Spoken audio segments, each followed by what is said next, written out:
जब भी हम एक वॉर की बात करते हैं उसका इम्पैक्ट तो पूरे वर्ल्ड पे आता है और इसका इम्पैक्ट हमने अभी देखा है कि पूरे वर्ल्ड में आया है। अगर हम बात करें इंडिया स्पेसिफिक प्राइसेस हमने अभी सब मैनेज है।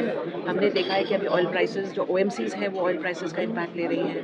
गवर्नमेंट गैस प्राइसेस का इम्पैक्ट ले रहा है। उन्होंने एक्साइज ड्यूटी एग्जेम्पशंस दी हैं तो गवर्नमेंट उसका इम्पैक्ट ले रहा है। तो इम्पैक्ट अभी कॉमन यूज पे अभी नहीं आया है, बट गोइंग फॉरवर्ड अगर ये जो हमारी लड़ाई है आगे बढ़ती रहेगी तो उसका कॉमन लोगों पे भी इम्पैक्ट आएगा। एक ऑर्डिनरी किसी एक आदमी को जो चैलेंज होता है वही हमको चैलेंज है। ऐसा तो कुछ नहीं है कि औरत होने की वजह से या लेडी होने की वजह से हमें कोई स्पेसिफिक चैलेंज होता है। हाँ, दूसरों को चैलेंज ज़रूर हो सकता है जब वो हमें हमें इस पोजीशन में देखते हैं तो दूसरों का चैलेंज है, मेरा कोई चैलेंज नहीं। No ma'am, how would you manage like that कि घर का प्रोफेशनल और पर्सनल लाइफ को कैसे बैलेंस करती हैं आप? बहुत आराम से हो जाता है। देखो, मेरे फादर इन लॉ मेरे को हमेशा ये कहते थे कि अगर एक लेडी जब बाहर काम करने जाती है तो अगर उसकी 50 to 60% सैलरी भी हाउस हेल्प के लिए यूज़ हो रही है तो भी उसको बाहर काम करना चाहिए। So I have support system. I have, जब मेरे बच्चे छोटे थे इन लॉज के साथ में जॉइंट फैमिली था, इन लॉज ने मेरे बच्चों का ध्यान रखा। तो एज अ फैमिली जब आप एक सपोर्ट मिलता है तो कोई मुश्किल नहीं। मैम, अभी जो इंडिया और ईरान का जो रिलेशन है वो भी थोड़ा सा गड़बड़ाया है और due to war in Iran, between Iran America and also Israel, तो what effect on Indian economy? अभी जैसे हम लोग बात कर रहे थे तो जब भी हम एक वॉर की बात करते हैं उसका इम्पैक्ट तो पूरे वर्ल्ड पे आता है और इसका इम्पैक्ट हमने अभी देखा है कि पूरे वर्ल्ड में आया है। तो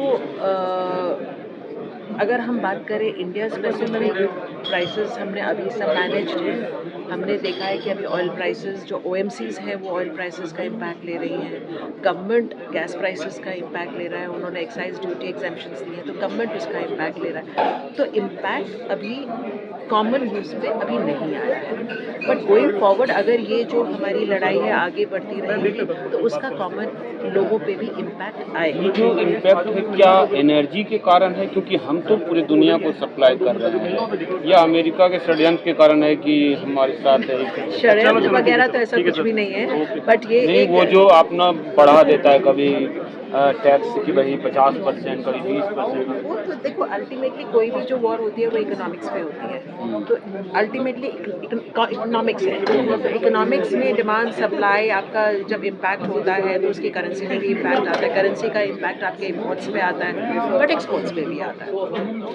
तो ओवरऑल इम्पैक्ट अगर आप कहें तो वो किसी का षड्यंत्र नहीं है, बट एक ये वॉर है, इकोनॉमिक वॉर है और इकोनॉमिक वॉर में कहीं ना कहीं हर एक कंट्री पे इम्पैक्ट आता ही है। हमारे कंट्री पे ये कुछ ज़्यादा है, कुछ चल रहा है दुनिया में, भारत तेजी से उभर रहा है। देखो, भारत एक बहुत बड़ी कंट्री है, यहाँ पे 140 करोड़ मतलब इतने लोग हैं। जब इतने सारे लोग होते हैं तो उनका इम्पैक्ट भी काफ़ी होता है। हम लोग एक डेवलपिंग इकोनॉमी है जहाँ पे हमें काफ़ी सारी एनर्जी इंपोर्ट करनी पड़ती है। हमें काफ़ी एनर्जी के अलावा और बहुत चीज़ें इंपोर्ट करनी पड़ती है। तो जब हम इंपोर्ट करते हैं तो उसका इम्पैक्ट इंडिया पे ज़्यादा होगा ही। और हम अभी ग्रोइंग, अभी हमारे इंटरनल रिजर्व्स इतने बने नहीं हैं।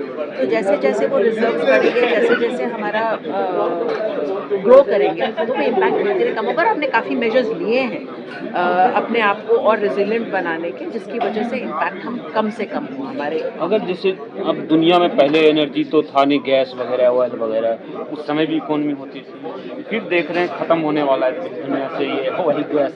तो ऐसा सोलर एनर्जी पूरी दुनिया में, पूरे ब्रह्मांड को चला रहा है ना?